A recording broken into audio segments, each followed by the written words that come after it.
বঙ্গপথ আন্দোলনে আমরা রত ছিলাম। এই সরকারের এই ফ্যাসিবাদের পতনের লড়াইয়ে অত্যন্ত সাহসী এবং কার্যকর ভূমিকা পালন করেছে 12 দলীয় জোট।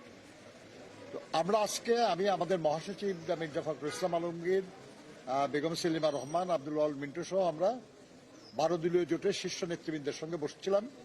আমরা দেশের বিদ্যমান রাজনৈতিক অবস্থা, অর্থনৈতিক অবস্থা, জনগণের নানা সমস্যা ইত্যাদি নিয়ে আমরা মত বিনিময় করেছি।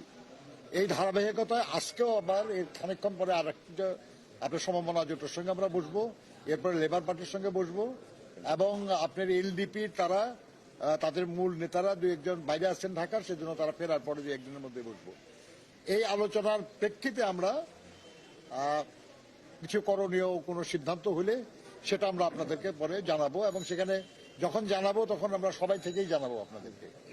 তো আমি আমাদের আজান পড়ে গেছে, আমি একটু তাড়াতাড়ি শেষ করার জন্য আমি 12 দলীয় জোটের প্রধান, অত্যন্ত প্রবীণ রাজনীতিবিদ, শ্রমিক নেতা, সাবেক মন্ত্রী, জাতীয় পার্টির চেয়ারম্যান মোস্তফা জামাল হায়দার সাহেবকে কিছু বলার জন্য অনুরোধ করছি। ঠিক আছে, আমি 1 মিনিট। বিসমিল্লাহির রহমানির রহিম। 12 দলীয় জোটের নেতৃবৃন্দ এবং বিএনপির স্ট্যান্ডিং কমিটির সম্মানিত সদস্য জনাব নজরুল ইসলাম খান, উপস্থিত সাংবাদিক বন্ধুগণ, আসসালামু আলাইকুম।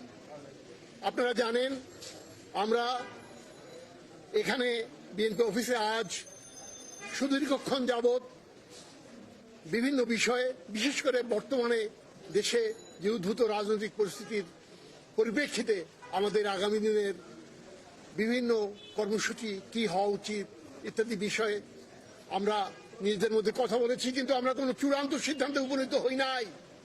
বিএনপির স্ট্যান্ডিং কমিটির মিটিং আছে, কাল পরশু তরশুর মধ্যে ওনারা সিদ্ধান্তে আসবেন। আমরা নিজেদের ভিতরে কেবল কিছু কথাবার্তা বলেছি, মত বিনিময় করেছি।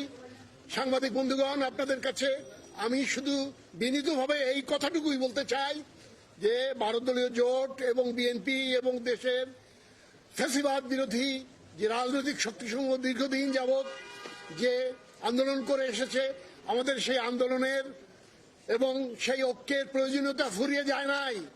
আগামীতে সেটা আরো গভীরভাবে অনুভূত হবে। আমরা সেই বিএনপির সঙ্গে অন্যান্য রাজনৈতিক দলগুলিকে নিয়ে অতীতের ন্যায় আমাদের কর্মসূচি আপনাদের সামনে খুব শিগগিরই ঘোষণা করব।